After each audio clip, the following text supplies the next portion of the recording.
Well, good morning and thank you very much for joining us. As always, I am Yori Folarin. Today, two friends of the house, my guests, we got Comrade Debo Adeniro. He is Executive Chair, Center for Anti-Corruption and Open Leadership. Comrade Debo, it's good to have you again. It's been a while, but pleasure. you still are. We haven't revoked your membership of the house yet. Exactly. Thank you very much. I'm happy that you still admit me. And another, as it were, permanent member. Yes. You know, is Comrade Libros Oshoma. Assistant to Uncle Yori. I've elevated myself. Libros Oshoma is a legal practitioner and public affairs analyst. Both of them, as you well know, are activists in the public space, especially in all areas having to do with good governance and that kind of thing. And in this connection, 5 days ago, you know, the news hit that the federal government had exercised its prerogative through the Council of State, and 159 convicts had been pardoned. Among the governments do that from time to time, but among the pardons, you know why we're talking about this, because Senator Joshua Dariye, former governor of Plateau State, convicted for stealing 1.16 billion naira. And Reverend Nyame of Taraba State, convicted for stealing 1.6 billion naira.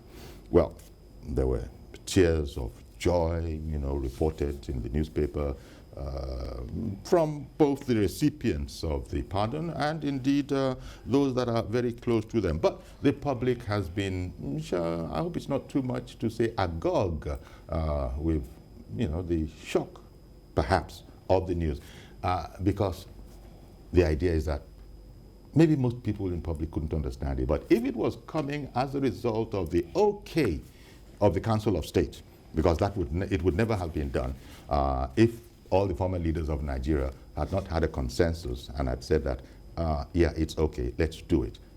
It's not the prerogative of mercy thing. We know that's what they do. But adding these two individuals that had been tried, convicted, and indeed jailed against the backdrop of the war on corruption, a lot of people have been wondering, our tally marks in terms of progress on the war of corruption, you've just removed some hefty one. But we'll see how you at home see it. We left it for 5 days or so that we could, it could stew a bit, and as we saw that the public doesn't seem to understand it. Now, Debo and Libros will weigh in on the issue. And indeed, your very good selves from home, we want to hear what you think about it as well. Debo, why don't you, kick it off? How did you receive the news that these two former public servants had been convicted but were now released by the highest organ of government that can grant such a privilege? Thank you very much. I received it with real shock. Hitherto, I thought that nothing that any Nigerian government did or still do will shock me. But I least expected a release of confirmed criminals who committed what you can call crimes against Nigerian humanity, to be released by the same government that once said that if you don't kill corruption, corruption will kill us. And I see it as aiding and abetting corruption. As a matter of fact, liberalization of corruption and dashing of the last hope of Nigerians towards fight against corruption. That's what the Transparency International said, what the US government said about Nigeria were actually understatements. We not only condone the corruption by this signal that we have seen from the self-acclaimed... Well, seem to or appear to, but maybe not actually condoning. Maybe these are the talking points. Because we might not know all that went through the minds of the former leaders of Nigeria. President Buhari didn't do this alone. He couldn't do it alone. That's exactly what I'm saying. If all of them in the Council of State, including governors, past president, and all of those who have identified corruption as the main problem of Nigeria, the plague that is destroying all facets of our life. And they now went ahead to kind of give corruption in a beautiful toga and give incentives to those who want to commit corruption crimes. But I think their reasoning was that old age and you see, ill health. These corruption crimes these people committed were in billions. A number of aged people have died. In fact, younger people have died. Aged people are behind bars. Some people died of preventable diseases. Some have lost their opportunities for good education because they didn't utilize the money well. Some people died in road crashes. So there were so many costs of the corruption they were convicted of. Apart from that, they have created a kind of wicked environment. Okay, I'll come back to you, David. I'll come back to you. That's why they don't deserve mercy, because they are merciless criminals. Okay. Liberals, this was done under the law, because we have to be very careful when we've said it often here that sometimes the law appears as an ass to the ordinary layman walking the streets, but the law is the law. This was done under the law. I believe old age and compassion, whatever, ill health, those were the kind of things that were going through the minds of members of the Council of State when they, what is the word now that is popular in common? Clemency. Yes, clemency and consensus. When they had this consensus amongst themselves to do the deed. Let's quickly put this in proper perspective. The Council of State just actually merely rubber-stamped what the president did. Permit me quickly. Section 174, sub 1, paragraph C and D says the Attorney General of the Federation shall have power to discontinue at any stage before judgment is delivered any such criminal proceeding instituted or undertaken by him or any other authority or persons. The power conferred upon the Attorney General of the Federation under this subsection may be exercised by him in person or through office of this power. But in exercising this power under this section, the Attorney General of the Federation shall have regard to public interest, the interest of justice and the need to prevent abuse of legal process.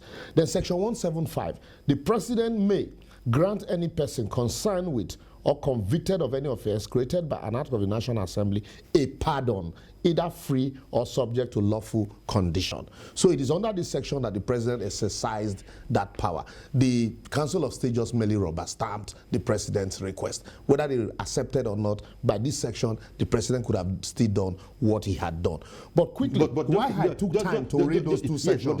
Just being theoretical, liberals, you said the Council of State simply rubber-stamped what the president had. Yes, because section 175, subsection 1 is clear. If they had disagreed, that's why I said whether they agree, no consensus, whether they agree or not, section 175 subsection 1 already empowers the president. He can go ahead. I think the law says that in consultation with the Council of State. When you take this decision, when you say consult, yes, it does not mean that when you consult, it does not mean that if they disagree, the president will be in the minority. That is why in every case of pardon, even in the case of Alamesia, what happened was Goodluck Jonathan took the decision even without consultation with the Council of States. So that's why I'm saying that, so that we don't conflate the issues. And then quickly also, I had to bring in the issue of the Attorney General and cases where the Attorney General had withdrawn charges filed by EFCC against persons being prosecuted for corruption. Danjuma Goje's case, including the case of the current chairman of EFCC. And then secondly, this particular case, Jolly Nyame and Joshua Dariye's case, if you remember, EFCC's official, what's his name? Was it Ismail? I've forgotten his name now. Was head-booted. A gun was used on him in court premises in the course of the prosecution of this matter. And then, quickly, permit me, I would read Festus Keyamo's statement quickly, please. According to Festus Keyamo, it is shocking, confusing. Festus Keyamo is the Minister of State. Minister of State for Labour. The prosecutor for EFCC. Yes. Quickly, it is shocking, confusing, and disheartening that at a time when the general mood of the country indicates that the war against corruption is insincere, slow, and a sham, the president deemed it fit to even rubbish the little work that has been done by the anti-corruption agency in securing conviction of this individual. It is also disturbing that at a time when Nigeria is still ranking very low in corruption perception index, the president further damaged the image of the country by this singular act. This was Festus Keyamo statement 9 years ago. I was going to say, put it in context. I needed to, yes, because it's still very apt today. Because it doesn't refer to this particular instance. That's vintage Festus Keyamo. That was when everybody knows. Goodluck Jonathan granted pardon to Alamisia, who had served jail term through plea bargain. But in this case, it took EFCC 11 years, 11 good years to get conviction. Spending taxpayers' money. And this conviction was also affirmed by both the Court of Appeal and the Supreme Court. The same court that the president complained was his headache in the fight against corruption. And then the next thing, why they have not even served a quarter of the jail time, the next thing the government and the president could do is to invoke Section 175, subsection 1, to say, go and say no more. Okay. Just few months to election. I hear you, liberals. Thank you. Coming back, of course. There were a lot of people, lawyers, we understand. We're not even making fun of them or anything like that. When they say you are not learned, so you can't understand some of these things. That's right. Maybe it's part of not being learned that will not make people understand. There's so many ordinary rogues, thieves, that have been convicted of stealing whatever, maybe a car, maybe 5,000 naira, maybe 50,000 naira. And because we must remember that, where are we? Dariye was convicted, the former Plateau State governor, of stealing 1.16 billion. And Reverend Jolly Nyame of Taraba, of Taraba governor, was convicted of stealing 1.6 billion naira. Now, the public, I don't think they were being cynical when they observed that, hey, but if you steal a goat, you are put in jail. There are certain standards. That's why I brought this whole matter about not being learned. Right. How it's okay with the law, that these kind of convicted thief, let it be said, this kind of convicted thief can be pardoned, but smaller thieves stealing maybe 5 million naira from a bank are in jail. It is not okay. It is not the law. It is not the law. It is not the law that separates, I know, but this was done lawfully. But it was done lawfully. It's misapplication. Even though, as you can see there, Ozekome, he feels that the president has no power. Of privilege provided them by the law. In the judgment of the person making that statement. Because when you look at the whole thing, it's like one politician safeguarding the interests of another politician. And you also know that some of these convicted politicians are supposed to be tools in the hands of those that are yet to be convicted. And those that are siding with them are those that see themselves as potential convicts that will apply for prerogative of mercy. And I tell the government that, look, if you show mercy to a merciless criminal, then you are complicit in the criminality. Let me quickly drive it further on the position of the law. Do you know why Ozekome is saying that the president does not have powers under Section 175? Because under Section 175(2), which says that the president shall act in consultation, subsection 3 of that section says the president, acting in accordance with the advice of the Council of State, may exercise this power under subsection 1 of this section in relation to persons concerned with offenses against the Army, Navy, or Air Force law, or convicted or sentenced by court martial. So, if you look at this section, it is easy for you to say that maybe this section only borders on offenses bordering on a military tribunal.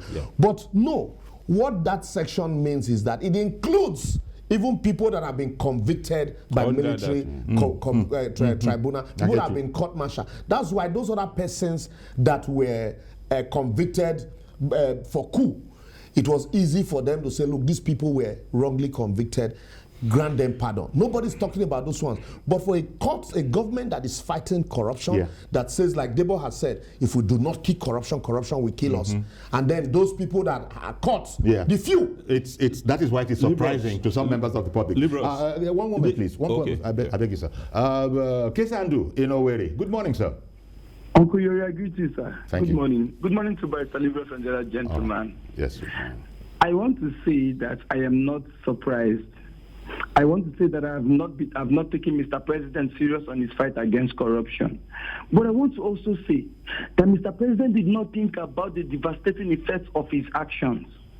These same people that stole this taxpayers' money, do you know how many persons that died in their states because they refused to do what they're supposed to do with those funds and they looted it? Yeah. Mr. President did not consider these things. Barrister Libros just told us of what the EFCC man suffered. After spending taxpayers' money, I'm sure they did not spend not less than 10 million naira in the fight against this thing. And all we could get much more is than that Mr. President, and that Mr. President and his political party now use their personal interests, all for the sake of next election, to override the general interest of the entire Nigerians. Well, Kesandu, that bit you added is in the arena of speculation, because you just said in the interest of an upcoming election. Maybe that was farther from the president's mind than anything we can think about. Uncle Yori, bet me, you will see this man in the campaign race. You will see this man speaking during the campaigns. They'll carry broom. You will see them, but you can't see them. You see, I just listened to former Governor Rafai when he was talking about the LMSA issue, and you not say yourself, he who comes to equity must come with clean hands. The same thing you accuse the past of doing that brought you into power. You've done worse things than this. How do we justify this? How do we tell the upcoming young people that, you see, corruption is bad, looting public treasury is bad? If you do this, this is the danger. But now you have actually done this. You are telling Nigerians that you can go ahead, steal money, as long as you're in the good book, as long as you're going to repent and come back to where you're supposed to be, your sins are forgiven. Yeah. This, to a reasonable extent, has shown us that Mr. President does not mean his fight against corruption, and we are so disappointed for people who actually trusted Mr. President that is going to do this job holistically. I am not disappointed, but it's quite unfortunate, and it is bad for our democracy. Thank you, Kesandu. So, Debo, as you were going to say, I just wanted to add that you know, cynics, the cynics who have said in the past, not relating to this particular case, but generally about convictions and corruption and criminality, that, look, the thing in Nigeria is that if you're going to steal, you know, the Yoruba have this proverb, we don't eat frogs, only Frenchmen do. So if you're going to eat a frog, it might as well be one that has eggs. Yeah. So people, cynics have said, if you're going to steal in Nigeria, it's an unfortunate fact that you got to steal enough so that you can take care of the whole environment, whatever that means. Yeah. Then you come out of it, clean. It's unfortunate because this is not the impression that the ruling party gave when it was campaigning before President Buhari came into power. As a matter of fact, some of us have been creating excuses for the administration that if they started with Jolly Nyame and Joshua Dariye the way they have started, and concluding a case started in the previous administration successfully the way they have done, it means that they are likely to do more in the near future. The future we were looking at is what we have gotten to now. Instead of them making progress, what they were doing is to progress in error. And that is unfortunate. They have dashed the hope of the common man. They have they have demoralized all of the those who play the role of whistleblowing, those who investigated, the investigators who carry out the investigation, the detectives who gather all the evidence against them. All of that has been compromised. The witnesses. No. All of that has been compromised. They demoralized them. They were not compromised. They demoralized them. Nobody will want to, commit his life into investigating such cases again because it is a very hazardous thing. But maybe we don't understand Now, fully well. Wait a minute. exactly, Maybe we want to understand fully well the reasoning of the Council of State. They didn't tell us. They didn't tell us. If they But in the told us, meantime, we I will want to understand. Yes. We are not daft. Okay. Let me not tell you. You talk about speculation the other time. Mohammed is waiting in Abuja. Mohammed is waiting in Abuja to join this conversation. Mr. Mohammed, good morning, sir. Good morning, Okulori. Good morning. How are you? Good morning. Good morning, Okulori. Good morning. Good morning. Yes, sir. Can you hear me, Okulori? Yes, we can hear you loud and clear. Very good. Yeah. Yes, in as much as we love our president and he comes in with the mantra of fighting corruption, in fact, Okulori, we are so much disappointed. Very much. We, the young people, we are so much disappointed with this singular act. As this our colleague, he read what Petis Kiamus wrote in 18 or whatever years ago concerning Bitria and Lamifia. This is exactly what is manifested. The statement of Kiamo is as fresh as today. This, we are so much disappointed because even EFCC staff will be demoralized. They will say, even if I arrest you, they convicted you, 2 years they will leave you. So give me money, go. Give me what you have and then go. Even the ACC, the ICC, wallahi, I bet you, okay, they will not work like before. Nobody will be afraid again to go and now be arresting people. If you arrest, give me my own go. She cannot, because even they convicted you, tomorrow you, they will release you, they will pardon you. So what is my suffer? I don't need to suffer. All the security agencies that are fighting corruption today, this is a signal telling to them that they should not fight corruption again. Okay. Because if they arrest you today, they will release you 2 years or 1 year. They will withdraw your case at a will. They will do this at a will. They will pardon you at a will. So what is the essence of fighting corruption? All right. We are so much disappointed. Thank you, Mohammed. Even if it is politically. Okay, Mohammed. Even if it is politically, I'm telling you, this is not good. We are not satisfied with this. All right then. Thank you very much, Mr. Mohammed. You said maybe we didn't understand. I said maybe we don't understand the thinking, and as you said, they haven't told us. They just said, no, but according to the privilege of the power vested in them. They are talking about age. They are talking about illness, as if they have not caused people. In the case, mind you, to fall in all ill. of this, somebody's case was rejected. That's the former MD of Bank PHB, Francis Atuche's case for pardon was rejected, maybe because he's not a politician and he's not in the ruling party. What this has clearly painted is that, like you said, still big joined the ruling party. When it was PDP, no, I didn't say still big joined the ruling party. No, I didn't say like, that. I am saying.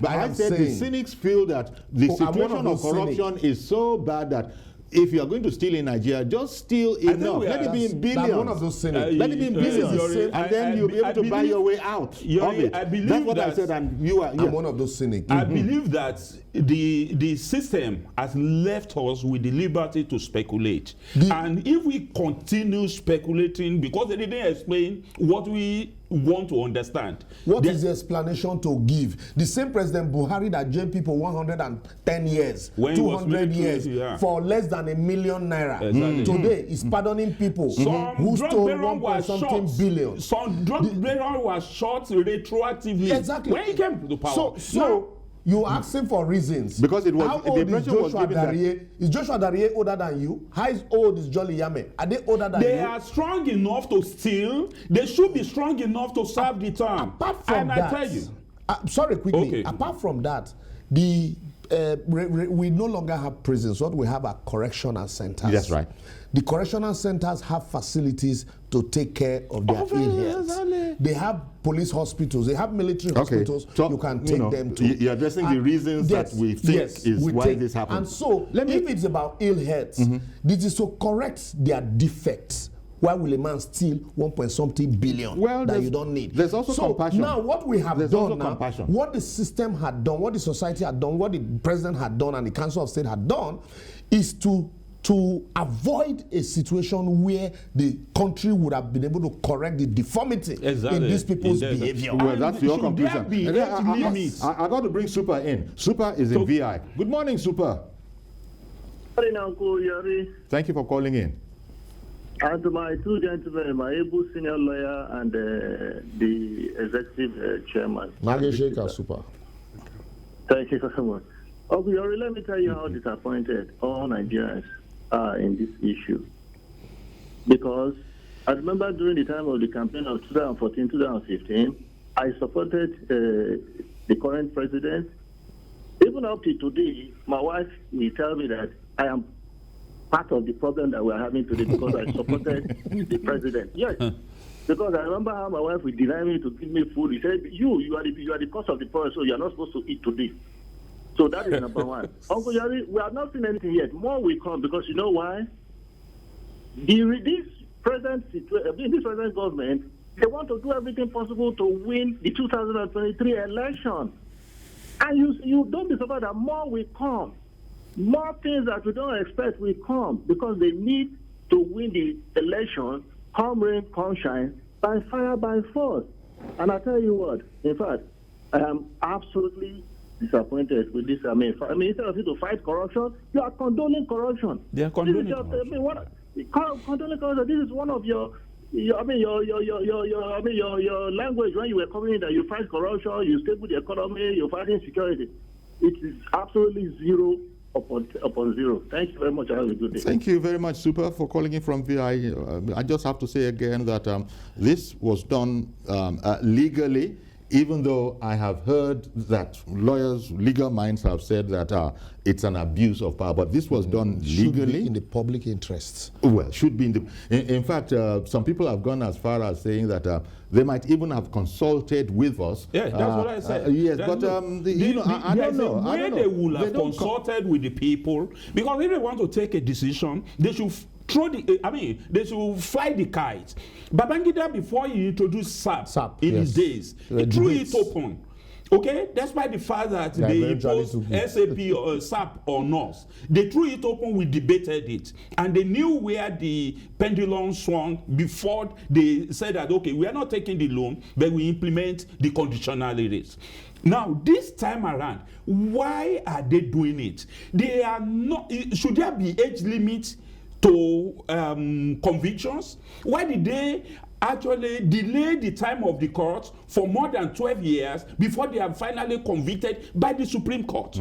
After spending so much money, after putting so many lives at risk, the life of those who investigated, those who prosecuted, those who gathered evidence, those who stood witnesses, those who play the role of whistleblowers, their life is at risk. These people will be walking the streets, as free men, and they will also want to contest election because they said that it is actually pardon, not just discount. Yes. Not just discounting the conviction. This will incentivize the commission of the crime again and discourage people from wanting to expose crimes, to report crime, to stand witnesses for these criminals, and to actually name and shame criminals in the communities. Okay. If we continue to condone corruption, so that I don't interrupt you, let me quickly go. Thank you, sir. Let me go on a break because I can hear the phones, even as I'm in the studio. I can hear the phones going. Let me go on a break so that it will be uninterrupted. I see that this session, this segment might stretch beyond what we wanted it to. Stay with us, please. We'll be right back, and we'll take your calls.